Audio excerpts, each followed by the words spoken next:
So, welcome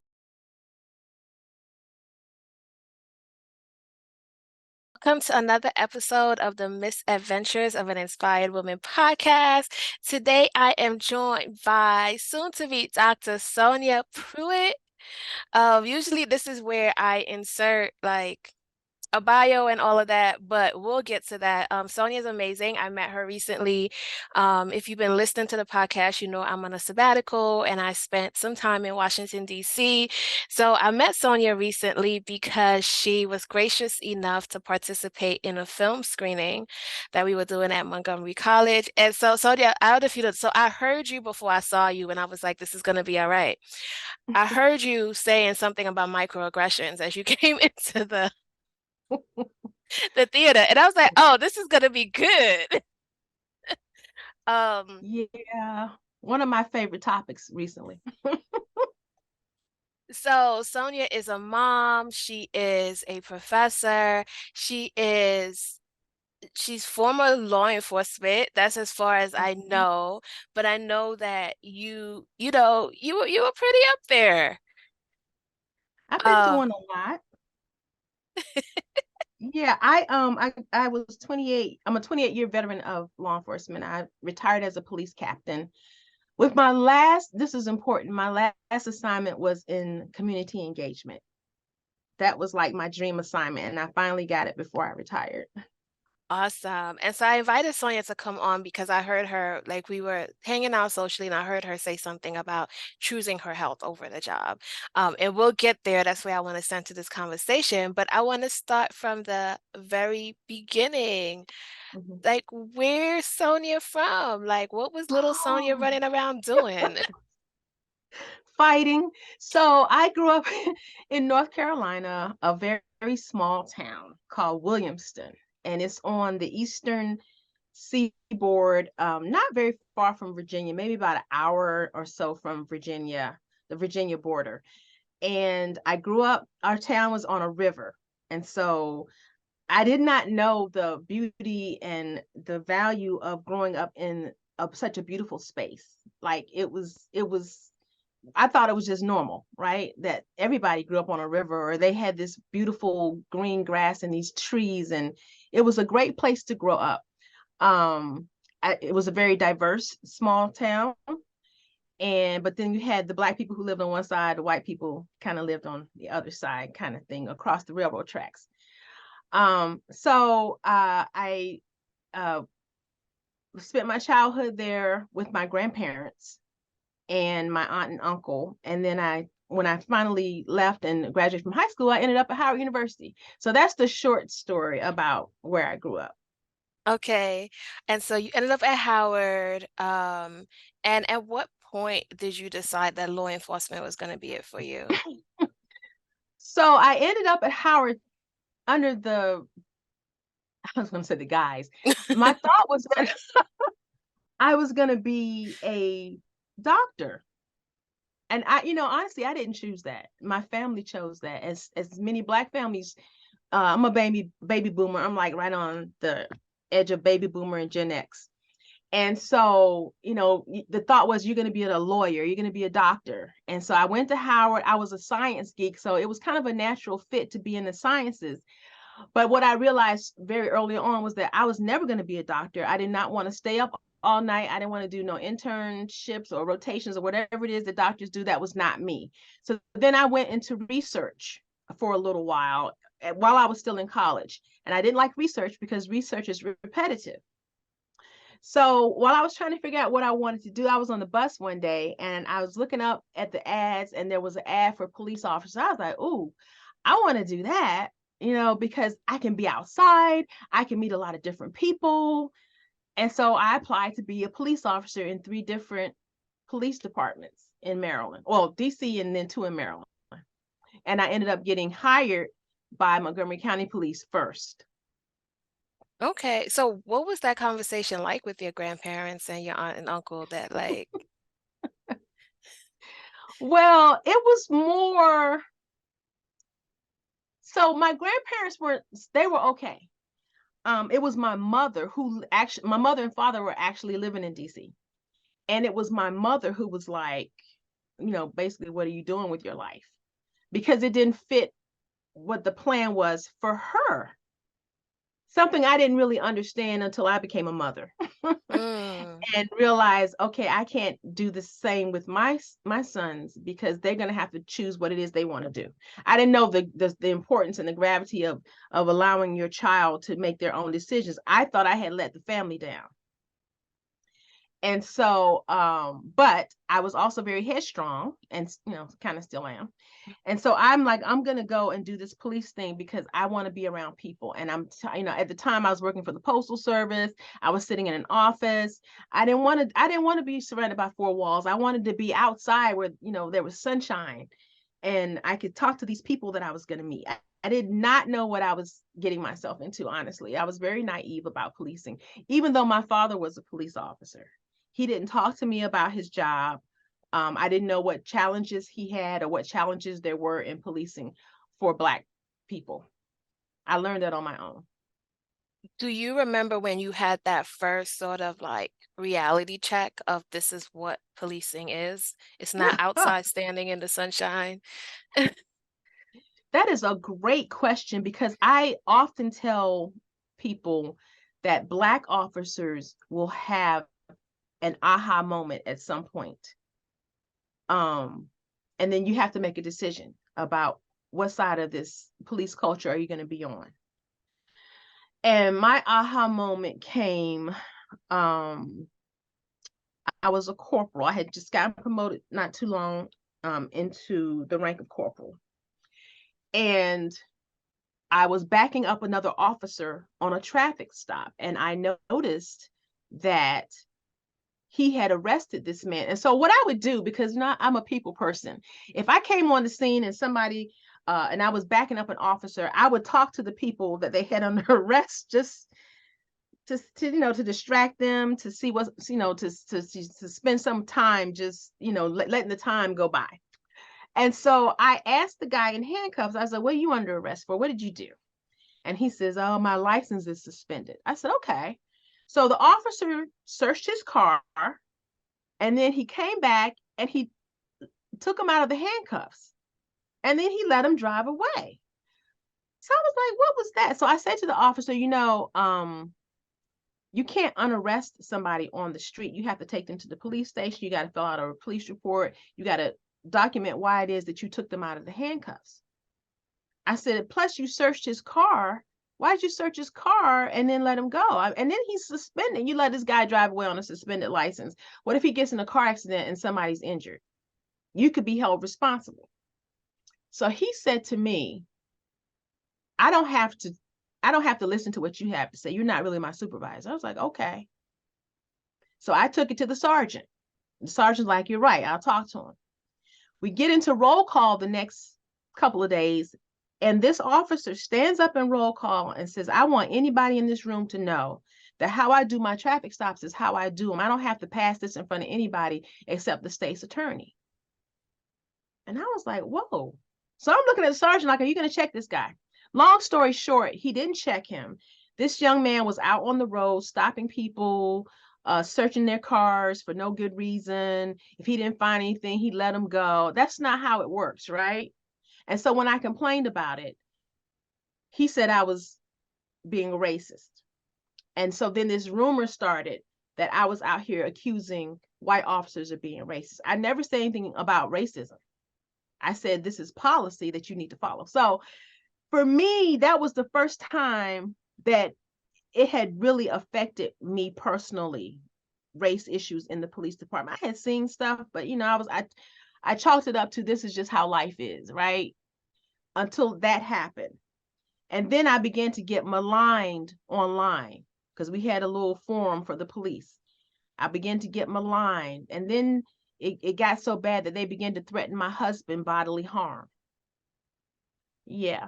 So that was probably about maybe 10 years into my career with the police department. Wow. How do you go about your day to day with that hanging over you? It was incredibly difficult So imagine you spend the next 18 years of your life being very aware of the racial issues in policing, observing them, um, knowing who the people were who were perpetrating these racial biases against the community, saying something, because the what is it, see something, say something, that's what you're told, but it's not real. It's not, they don't really want you to say anything, and the they is the people who could do something about it, the police leadership. As a matter of fact, I would go to police leadership and say I saw this, and then I would pay for it. There would be retaliation. I wouldn't get promoted.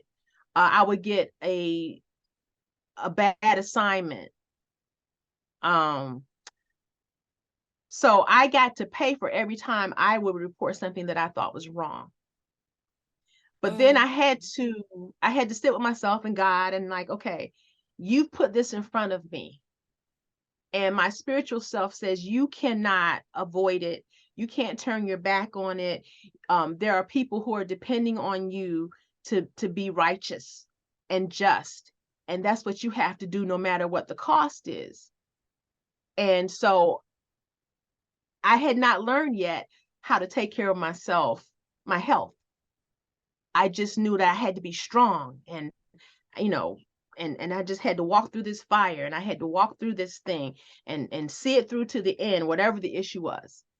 But it was taking a toll on my health. mm-hmm. And what was the first indication of it taking a toll on your health?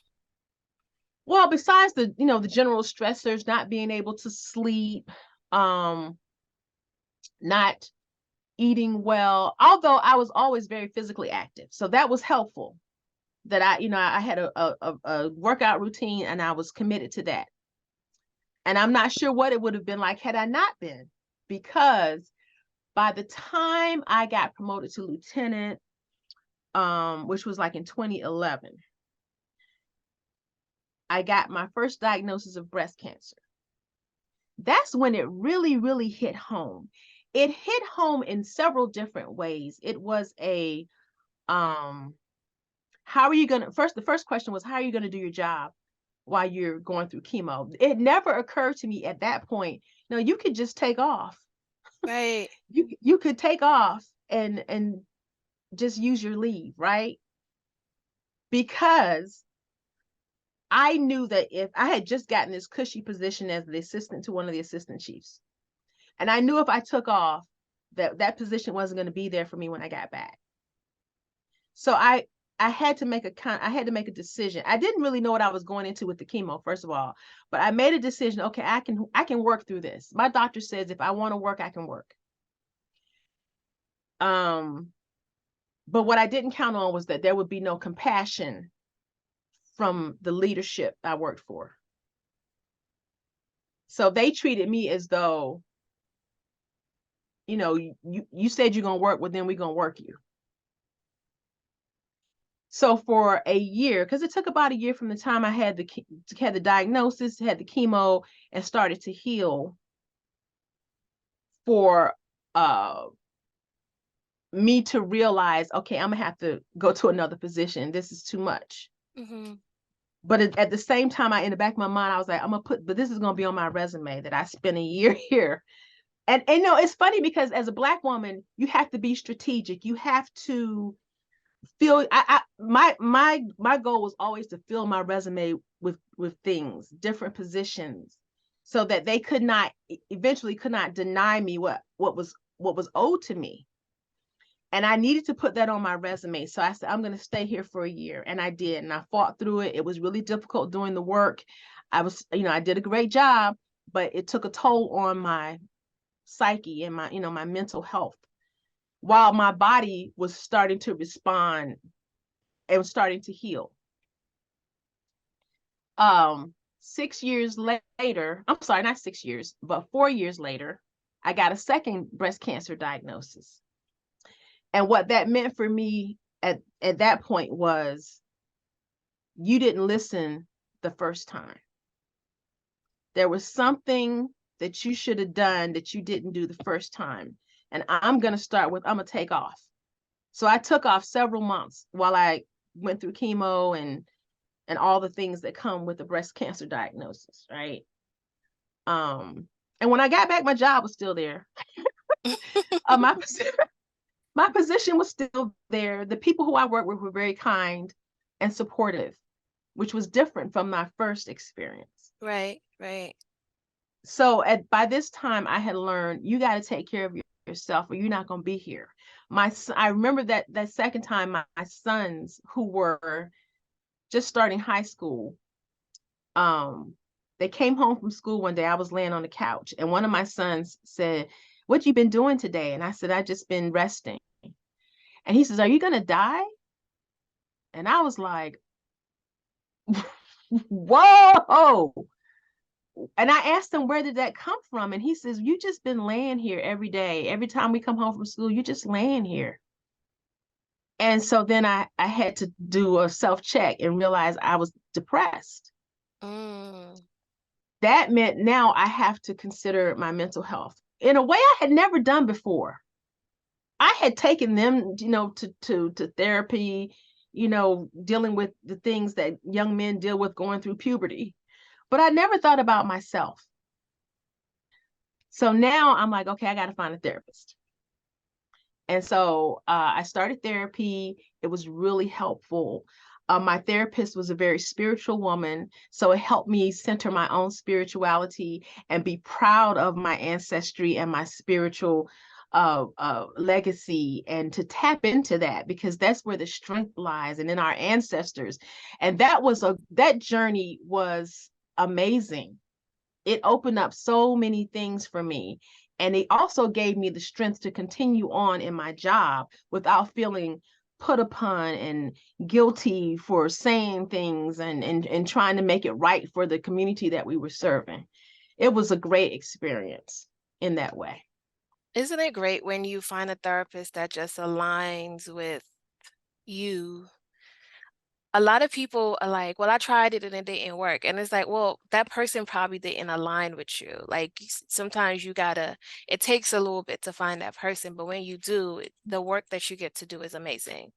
It is. And that wasn't the first time I had tried a little therapy. When I got divorced, I had a therapist, and it was nothing. I mean, she was not bad, but the therapist that I ended up with after the cancer, it was like God had sent her.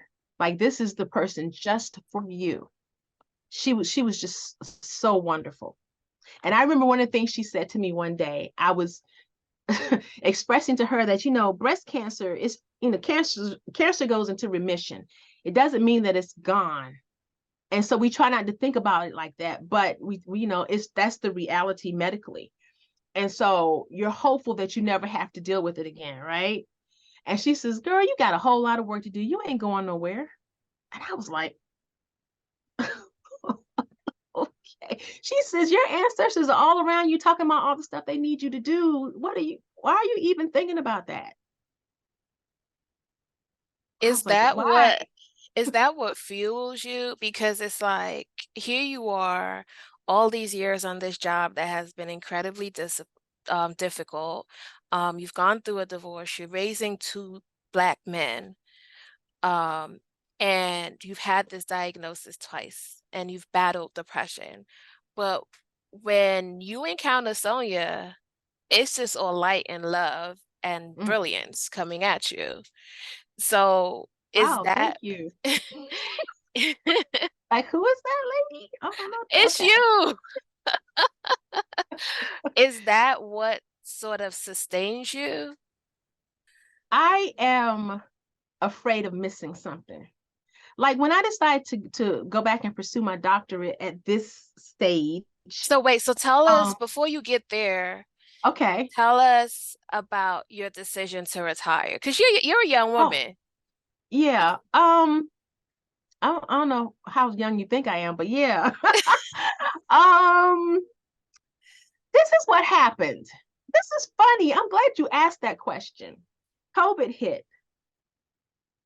And so I had been promoted to captain, I think maybe 2 years. Maybe I had been in 2 years. And it was extremely difficult to make captain. I was the first African American female woman. I don't like using the word female. I was the first African American woman to become a captain in my police department in its 100 something, maybe 90 something year history.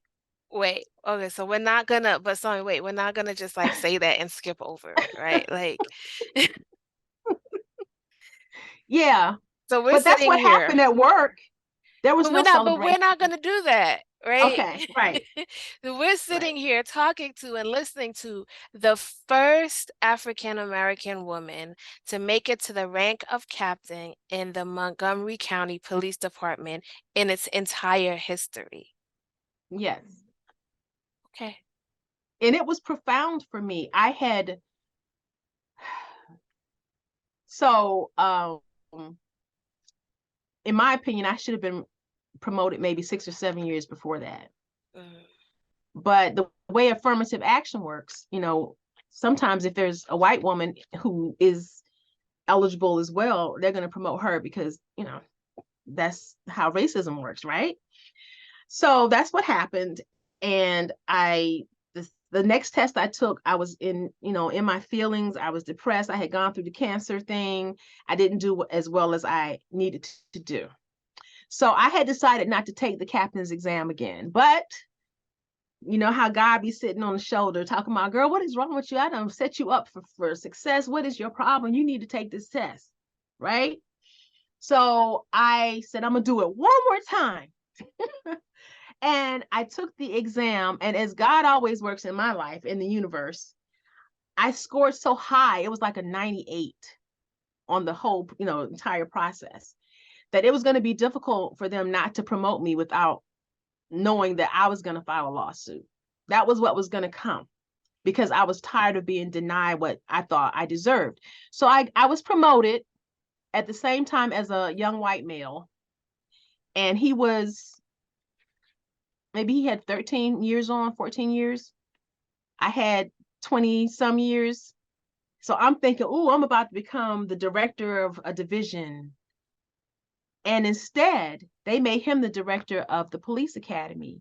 And they sent me to midnights on the road, which was a slap in the face. Mm. And so this is when the thought began about, well, what's next? Because I was like, okay, God, what's the message here? Besides the obvious one, that they don't want me to succeed. They don't want me to shine. They're not celebrating my promotion. That the police department never like, oh, they never highlighted my promotion. Other people did, other entities, other government agencies. So 2 years in, after I finally came off the road, that's a whole nother story about how I strategized that, because there was some strategy behind it. But I came off the road. They made me the director of the community engagement division. Fine, I love this. COVID hit. And I was like, oh, people are sick. We had an officer who was deathly ill on a ventilator in the hospital. Yet I was noticing that we weren't taking all the precautions that we needed to as a police department to keep people safe and healthy. And I saw it as a message. I'm like, okay, I'm not going to survive cancer twice to be dying from COVID, right? So I started thinking about retirement and what am I going to do? At about the same time, there was the death of George Floyd. And I started getting inquiries from the media, because I had been the president of the chairperson of the National Black Police Association. So I was getting a lot of media inquiries. So everything was happening all around the same time. And I said to myself, I've got enough time and years to retire. I'll be leaving money on the table. But my health is more important, my well-being, and I think I'm supposed to do something else. So I decided to retire, and it was very abrupt, right? It was so abrupt that I think folks was in their feelings. Mm. There was some rumors that I was retiring because I was having an affair with someone in the department and I didn't want it to get out. There was a rumor that I must have been committing some sort of crime, like double dipping. That's where you work two jobs at the same time, getting paid at the same time. She must be double dipping. And some of the rumors were being perpetrated by Black people in the Mm. department. So I was like, it's just time for me to go for my own well-being. I fought the good fight. I've done as much as I think I can, and I'm going to leave. And so I retired. And then when I retired, that's when all the interviews and, people, I got some job offers even. We need a chief. You think you might want to put in? I didn't want to be a chief. I didn't want to be in charge of any people anymore. I just wanted to be in charge of me.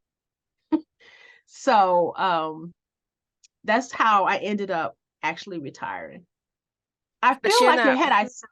Go had ahead. I stayed, there might have been an opportunity. There were my supporters in the county government were like, you should stay. That way, you could become chief one day. I didn't think it was a place where I could thrive. Can we talk about that for a little bit? When you're the first or you're the only, there's like this pressure for you to going and keep doing these things that's great for the collective, right? The collective. Hmm. And that's great for us as women, as Black women, as Black people. But, and as Black women, we're conditioned to do those things, but they're sort of detrimental to us. And when we choose us, there can be backlash and it's a hard decision to make, period. Like I know your decision it felt abrupt to a lot of folks, but I know you didn't take it lightly. No, I didn't. And interestingly, one of my greatest supporters in county government is a county council member. And um, he actually acknowledged my promotion with a ceremony in the county council chambers. And, it was really beautiful. So I knew that he was going to be one of my greatest supporters, right? And that if I had decided to stay, that he was going to do his best to make sure that I continue to succeed. But when I told him that I was retiring, and he was like, basically, you can't give up now. And I'm like, I'm not giving up. I'm not giving up on me. I'm standing for me. And even after I left, so I'm teaching now in the local community college, and we have a partnership that we're developing with the police department now. And for a minute, I told him, I'm not sure I want to work on this because I'm still triggered by association with the police in this police department, because this is where I suffered abuses. And I need to deal with that before I'm comfortable facilitating anyone's learning from the police department. And I got the feeling that he didn't really, intellectually, he got it, but he was like, you got to kind of work through that. That was the feeling I got. And I'm like, I don't have to do that. I have to take care of myself. And when I'm ready, when I'm able, I will facilitate this learning piece, this educational piece that we were going to have with the police department that we're working on now, actually. But I understood that people were like, you gotta stay in it. And no, I don't have to do that. And we don't have to do that as Black women. And I agree with you that we are culturally and socially like set up to do that, to just stay in there and fight, and to our own detriment, though. And we Yeah. should know when it's time to just stop. We should allow ourselves to be intuitive enough to listen to our bodies and our minds, and know, okay, I need to stop right here, because if not, I might be crossing over into a dangerous place, mentally and physically. Yeah, you're echoing a lot of things that we talked about on the last episode. I talked with a friend of mine about taking a chance on yourself and making those decisions to choose you and choose the things you want to do versus what we're sort of like socialized to do. And so I also say this, that the money that I left on the table, I've gotten back like so much more by doing other Yes. things, by using that skill set that I developed while I was in the police department. It has been lucrative for me. And I really, yeah, would I like that money? I have 2 kids in college, right? But in a way, I'm not missing it. And I feel like I'm so much more healthy now. Yeah. That's so I think that's amazing. that you made that decision to choose you, and it's paying off. It's paying Yeah. off. Hmm. Um, one of the things that you told me about was a book that you did with a group of your friends. Can you tell us a little bit about the book? Yes. Oh, I wish you. I know you're gonna ask me. I would have had it so you all can see it. It's it's a book about it's dear me. I'm about to get the title wrong. Letters to our younger self or my younger self. And um, so during COVID, my girlfriends from North Carolina, we're still friends. It's like 9 of us. There were 10. We had one girlfriend pass away several years ago from asthma. But we decided we would have periodic Zoom calls just to check in with each other and just, have some girlfriend time because we couldn't get together. And one of our friends decided that, maybe we should do a project. And so she thought about it. She was like, how about a book? Why don't we talk about, because we've been talking about some things that happened during our childhood. Why don't we send a letter to our younger selves? And I was like, oh, that's amazing. That's an amazing idea. And so we all had a chapter where we wrote this letter to our younger selves about what we would tell our younger selves that perhaps we would have benefited from had somebody actually said those things to us as we were growing up. And so the book was published a few months ago in August. And it's funny because the hometown folks have been reading the book and they're coming upon some things that they never knew about, right? I don't know that my mother has read it. She hasn't said anything. And I almost kind of scared to ask her, well, did you read the book? Right. Because there's some very personal things that we shared in the book. And in particular, I did because and when you're writing, sometimes things come up that you forgot about or things that you never really meant to divulge. I decided to be really honest with myself. That's something that's important to me now, just being honest with me.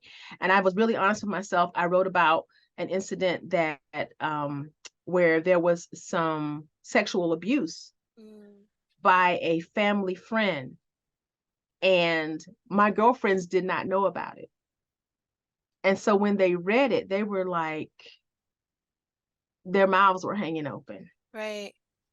And I said, but I wish somebody had said to me, it's not your fault, which is not what actually happened. What actually happened was I was told it was my fault. Mm, So being able to write about it, share about it with the people that I love, knowing that there were going to be people who were going to read the book, and I didn't use this person's name, but they were going to recognize who it was probably. mm, Um, but that's what happens when you let go of some things that you've been carrying on your shoulder. I've been carrying that around for a really long time. right. And it's probably gotten in the way of some of my relationships, my intimate relationships, having that kind of energy on my back. Right, right.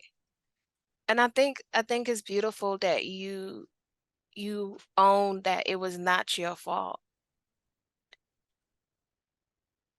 Yeah. I was 14. I Yeah.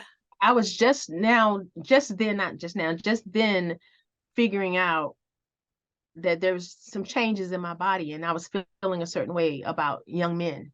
Right. And then to have that disrupted by an older man, um, not having the knowledge of not knowing that that could affect me for the rest of my life. And it did to some extent, right? Right. And the importance of adults to protect you, but they can't be everywhere, but also not put that on you.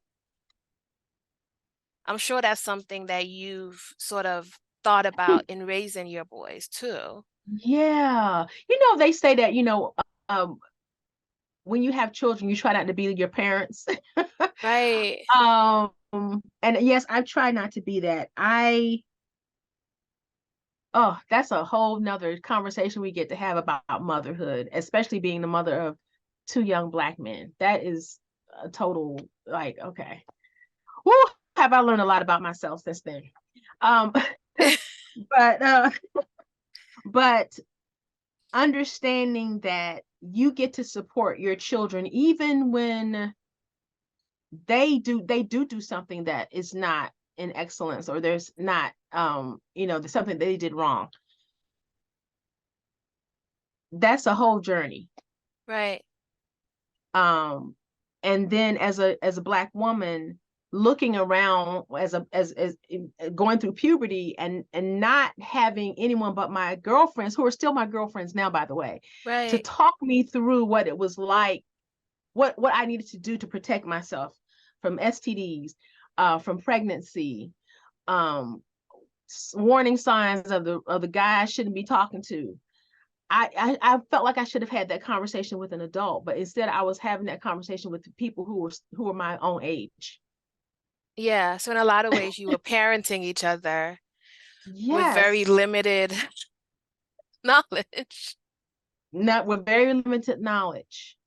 Um, and now as a grown woman with my mom, that's a whole different another conversation about Right. Black women and their mothers. So yeah, I hope to be the best I can for my sons. I know that I have used my experiences growing up to try and help me be a better mom for them, You sound especially like when they did not have a father, after me and their father divorced. So now I'm like, okay, now I'm a single mom. I got to be a mom. Do I have to be a dad? Is it mm, enough to be a mother? I don't have to take on the role of a man. I can just be a good mom. that's good. I think that's powerful. Because I think I've heard a lot of single moms say, I have to be mother and father. And I think that's very powerful and freeing for you to be like, I'll just be a good mom. I'll just be me. And Hmm. it'll be enough. Yes, yes. Yeah. Well, like you keep saying, Sonia, there's so many different conversations that we can keep having. And I said to you the other day, so Sonia interviewed me briefly after my film was shown, and I felt like the conversation wasn't over. I knew you had like a whole lot of more stuff you wanted to ask me, but I really felt like the conversation wasn't over. And um, like I said to you, Sonia, I think, this is part of what's next for you. I know you've been thinking about that in terms of like sharing that knowledge that you have from your experience and your healing journey. Mm-hmm. Still healing. Yeah, But have some great tools in my toolkit now, though. yeah, yeah. So I'm gonna ask you now. So normally I do like a little lightning round, which is like just some random questions. I haven't done it in a while, so bear with me here. So don't think too much about it. Just answer the questions. So the first question is, what is your favorite dessert? Okay. Apple pie. Okay. Celebrity crush.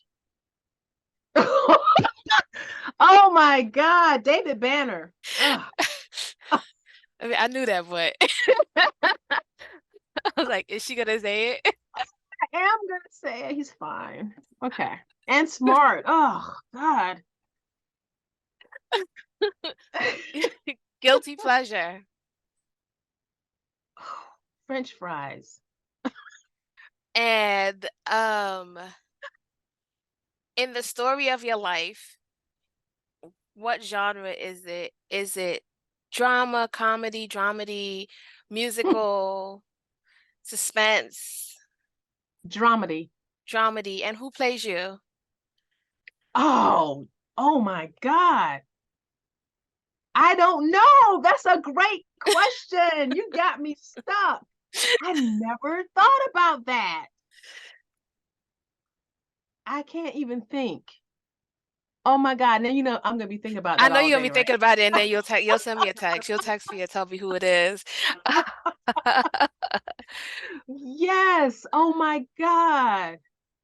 And you know what? I'm a big stickler for who plays who. Sometimes Right, when people are cast, you're like, right. that's not no. Who cast that person?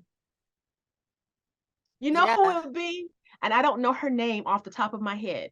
But Okay. if you've watched the recent Fresh Prince of Uh-huh. Bel-Air, the Will's mom. Okay. I'm gonna have to look Oh, that up and see who that is. yes. Oh God, what I don't I can't remember her name, but you know what? And people are like, she looks like you. And I'm like, yeah, she kind of acts like me too. So there you have it. The lady from the new Fresh Prince reboot. Yes. You got to get her name. Okay. Yeah. Thank you so much, Sonia. I know it's busy and we have to reschedule and shuffle, so thank you so much for your time. Anytime. Any parting words you want to leave with our audience? Where can they find the book? Can they find you on social media, website, that kind of thing? Yes. God, is it Lulu? So, I should know again, I should know these things. I feel so unprepared. How about I'm gonna text you that information about the book, where you can get the Okay. book.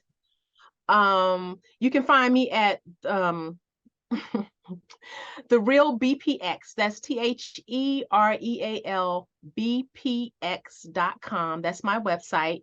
I can be emailed at SPRUITT. That's my name, my initial, my last name, at therealbpx.com. We have a Twitter account. It is the Black Police Experience. You put it in the search engine. We're the only ones that's going to come up. We're on Facebook, same thing. And let me tell you real quick about the Black Police Experience. It is a venture I started in order to educate people, police, citizens, anybody, on the intersection of race and policing. So that's what we talk about. That's what I do most of the time when I'm not teaching. And so come through if you need me to come talk about something. I'm here. And thank you. I'm so happy that we got to speak, and I'm Yes. hoping that we get to speak again. Thank you for all of your inspiration. I appreciate that from Yes. a sister. Thank Yeah, you. I just feel like I've been waxing on and on about how I enjoyed my time in DC. And I was a little bit sad to leave, and it was just so great because I met folks like Sonia, just really great, brilliant, powerful, beautiful Black people. And so I am so grateful for that. I'm grateful for you for coming on here and sharing with us. And I look forward to more of our conversations. absolutely. Absolutely. And I look forward to what you're going to do next too. Okay, thank you. Thank Thank you. you. Okay.